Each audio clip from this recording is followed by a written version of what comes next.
cut. More cutting. Believe me, it's going to work out just great. Everybody Even should be people with happy the nuclear codes, cut them too. Cut everything. Cable news is going nuts about Doge, and they're having debates.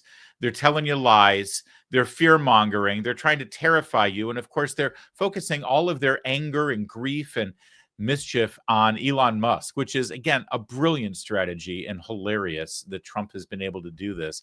He comes away walking away pristine here, and all of the energy, all of the hatred is on Musk, who isn't running for any elected office.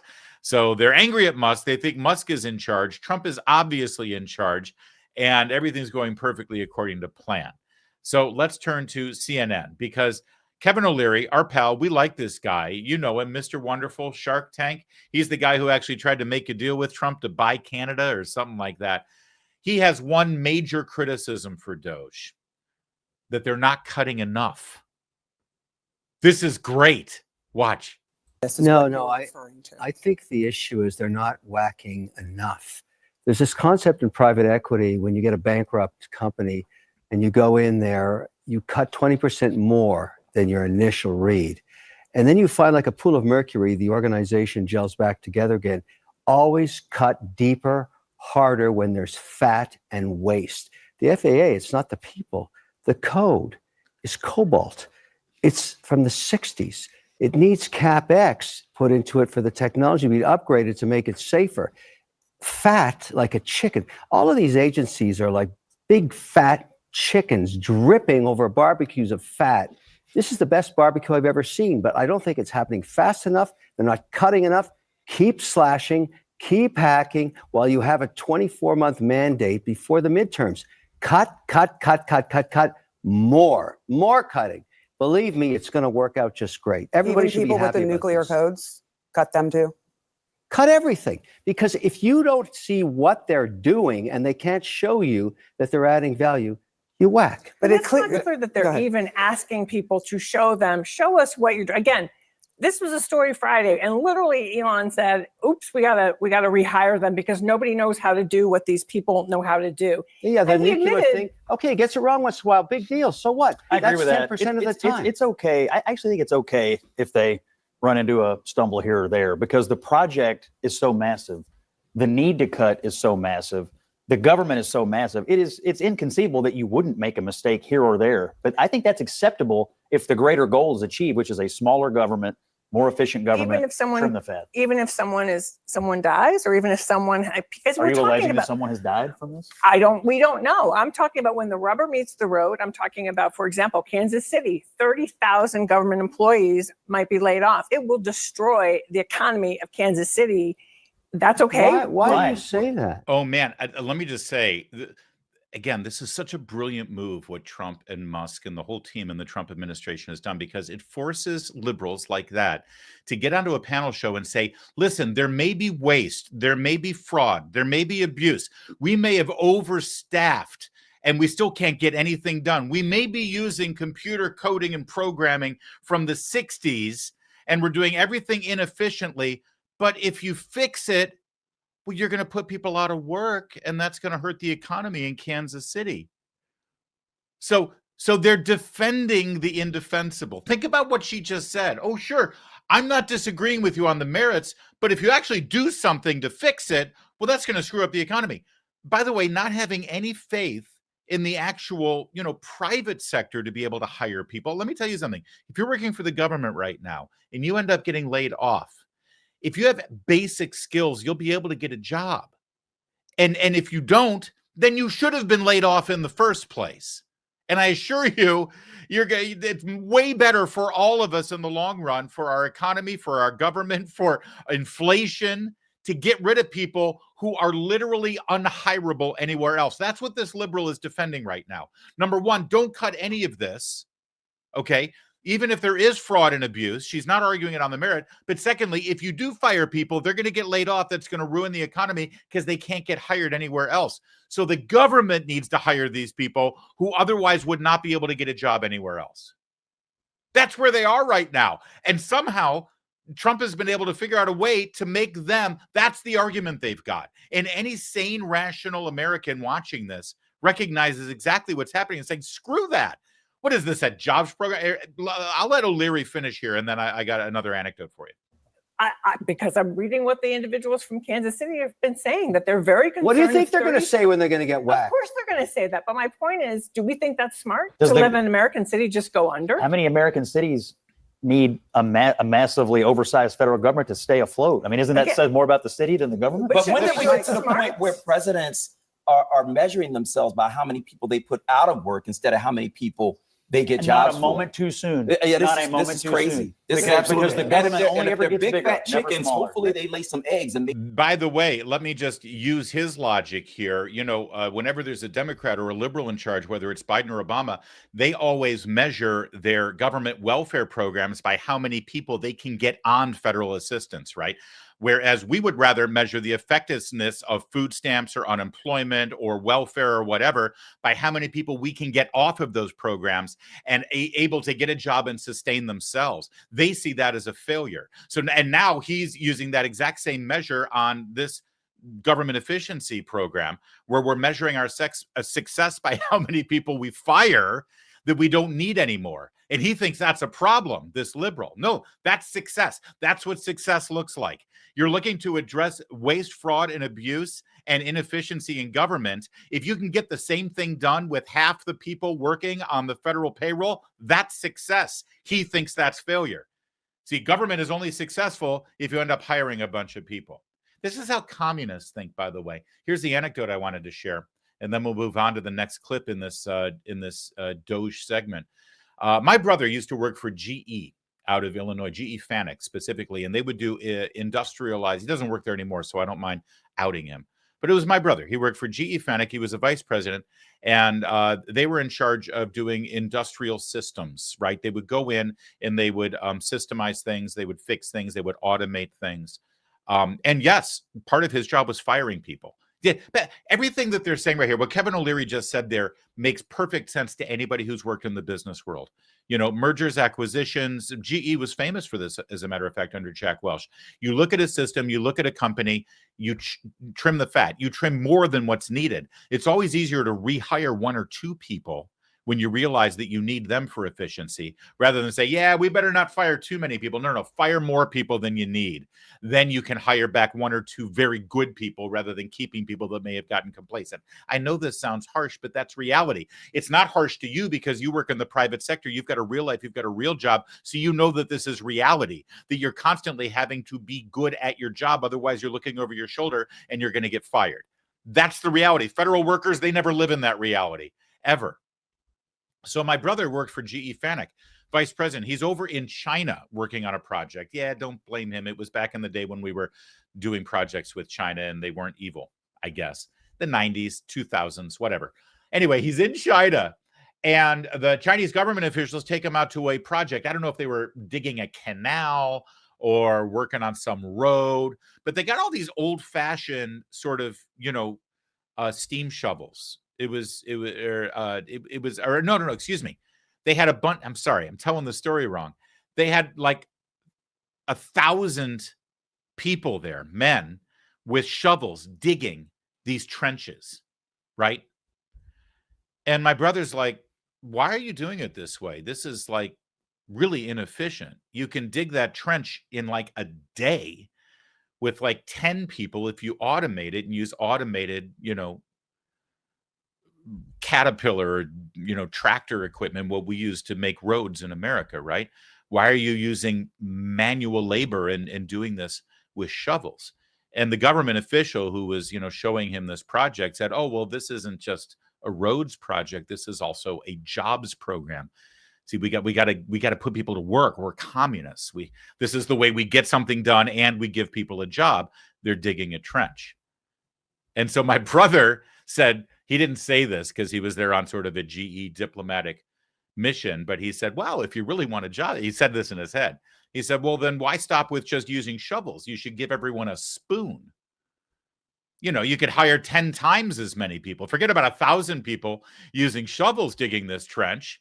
If it's a jobs program, then give 10,000 people spoons and you'll still get it done. And then you got a real jobs program. And that's how the left approaches federal jobs. That's how they approach the federal government's role in our life. Come on, man, this is a jobs program. You make things more efficient, you're going to put 30,000 people out of work, and then what are we going to do? Well, they'll get real jobs instead of working on the taxpayer dime. So then we flip over to MSNBC as they're terrified. They are trying to scare you, horrify you about what Trump and Musk are doing. Watch. And Mara, I mean, it is, the tech ethos has been to sort of move fast, break things. And if you have to, you go back and try to repair it afterwards.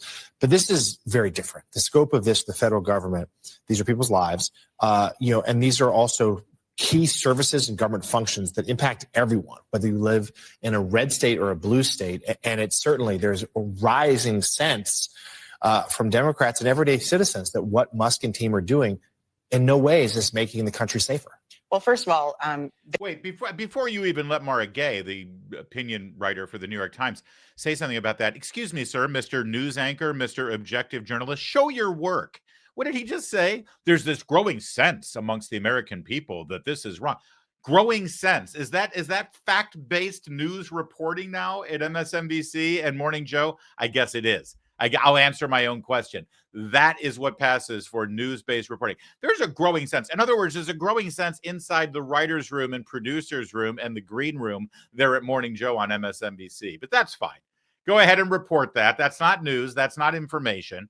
You are stupider by the end of the program if you're watching Morning Joe every morning to start your day. You should listen to my radio show. All right. It's way smarter. 4 hours every morning, 5 to 9 a.m. Look it up. It's O'Connor and Company. All right. So here's Mara Gay from the New York Times, a real shining bright light of intellect here to shed light on the information so that the viewers of MSNBC are better informed about Doge. There is a pretty good legal case that Elon Musk should not even have access to be carrying out this purge that he is. And secondly, I would say that we have zero transparency, really, into how this is being done. Really, I think the message that the American people need to be hearing more is like all of this is being done, this slashing and burning, to essentially prepare the country for Donald Trump's tax cuts to the wealthy. And there's got to be a way to pay for that. And what's going to happen is that everyday Americans in their everyday lives are paying for it already. We're seeing it in government services that are going to suffer already. We've been seeing that the FAA is really not up to the mark at the moment. They're being gutted. Medicaid, Medicare, every part of the government that touches Americans' lives is about to be impacted. And it's not clear yet that there's a broad realization of this outside of Washington, D.C., but it's coming. And I think that's one of the questions that I have just as a journalist right now is, do everyday Americans in the rest of the country understand that this is going to impact their lives in ways they can't even imagine yet? That's part of our job, is to explain that this is not just about government workers in Washington. This is about the IRS. This is about people's tax returns. This is about people's Social Security. Nothing is secure right now. And the government is not being remade to be efficient. This is an effort to destroy it. So the American people, everyday Americans, as Mara Gay, and who knows better about everyday Americans than an up-talking, snot-nosed journalism major who works in the editorial board of the New York Times and shows up on the panel of MSNBC on a regular basis? Who better to speak for everyday Americans than that? Says that everyday Americans don't quite get it yet. And it's our job as journalists to terrify them about what's about to happen. Not to report news about what is happening, which everything you just heard about what she claimed is happening right now was pure speculation. Again, I keep saying, show your work. Show your work. Where's the data to back up your allegations? But you know what? Shame on the MSNBC audience for actually caring what Mara Gay has to say about anything related to reality and certainly related to numbers and math. Let's not forget, this was her brilliant analysis during the 2020 presidential election of all the money Michael Bloomberg was spending on his campaign. Remember this? But you see it as a possibility. If he wants to spend $1 billion beating this guy, he could do it. Absolutely. Somebody tweeted recently that actually with the money he spent, he could have given every American $1 million. I've got it. Let's put it up on the screen. When I read it tonight on social media, it kind of all became clear. Bloomberg spent $500 million on ads. U.S. population 327 million. Don't tell us if you're ahead of us on the math. He could have given each American $1 million and have had lunch money left over. It's an incredible way of putting it. It's an incredible way of putting it. It's true. It's yeah, don't get ahead of us on the math. It's an incredible way of putting it because it's completely wrong. Math is super hard.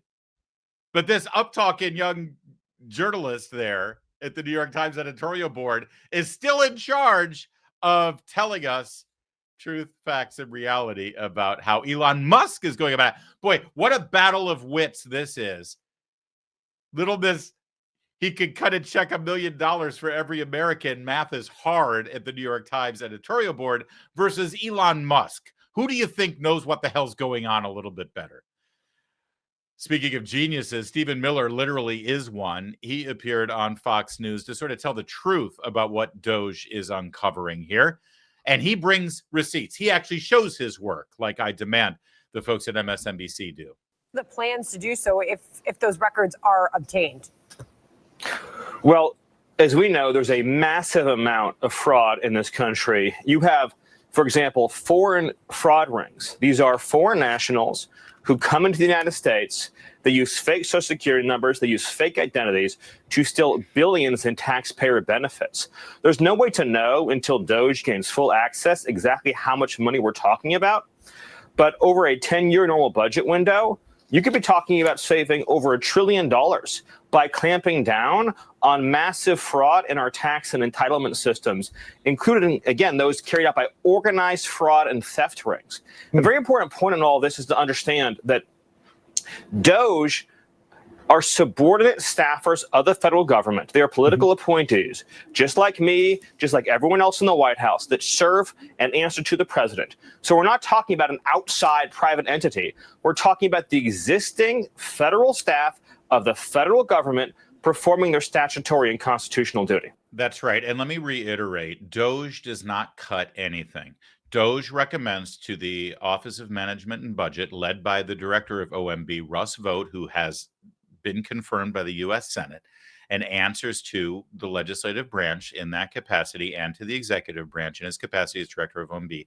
And it's Russ Vought, serving at the pleasure of the president, who actually executes any cuts of personnel or of budget. That's the point. He's the director of the Office of Management and Budget. It's what he does. Doge is an agency recommending these things directly to OMB. But you got that right. These are organized foreign entities who come into this country and then defraud our government. And nobody's watching. And with our computer systems as archaic as they are, even if it happens, you don't find out until years later. And good luck finding them. And when they're so concerned about protecting our private financial information, first of all, you should Google how many IRS employees have been arrested and convicted for releasing tax information, private tax information of conservatives that they don't find out about until 5 years later. A guy released Donald Trump's private tax information, an employee of the IRS. He only got 5 years in prison. Remember when Obama's IRS actually prohibited nonprofit political action groups from forming as nonprofits and getting donations if they had Patriot in the name of the organization? And don't even get us started about the IRS audits that are triggered for conservatives. Pete Hegseth, the Secretary of Defense, just found out that the outgoing IRS bosses from Biden, right before they left office, triggered an audit of his financials right before they left.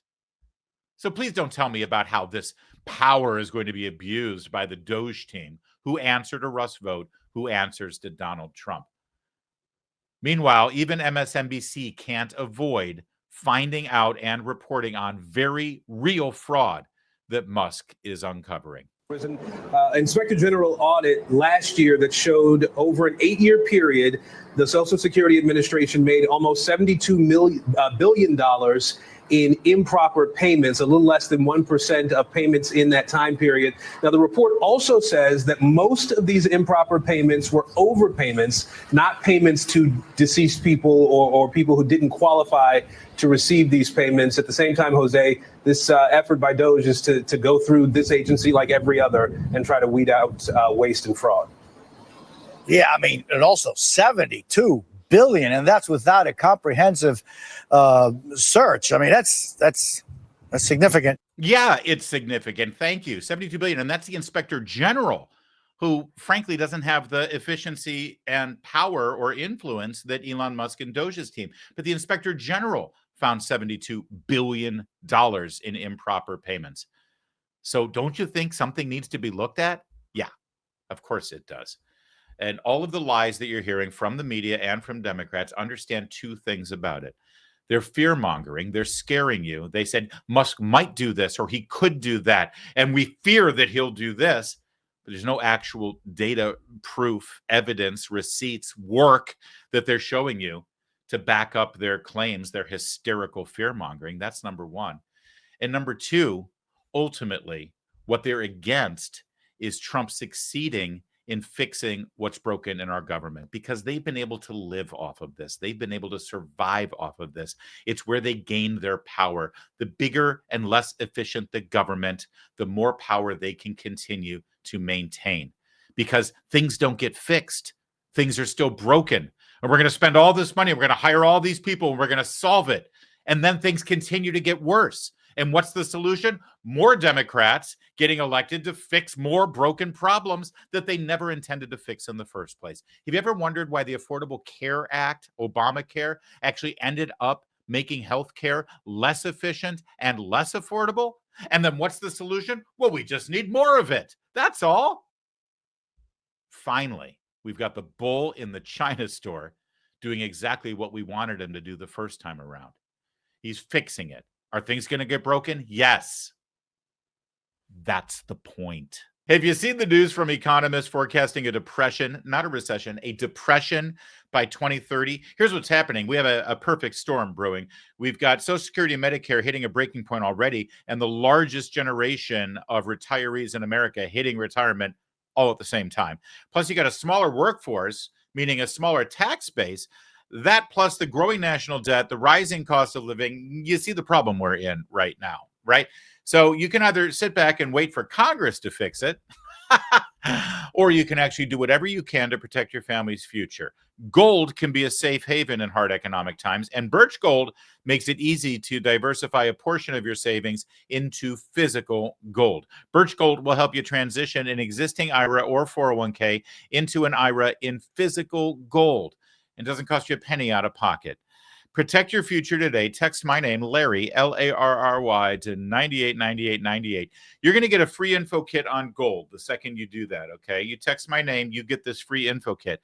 What else do you get for free? You're going to get a book called The Ultimate Guide for Gold in the Trump Era, and it's got a foreword written by Donald Trump Jr. There's no obligation for any of this. We just want to give you information. So text my name, Larry, Larry, to 989898. Thank you in advance for doing that today.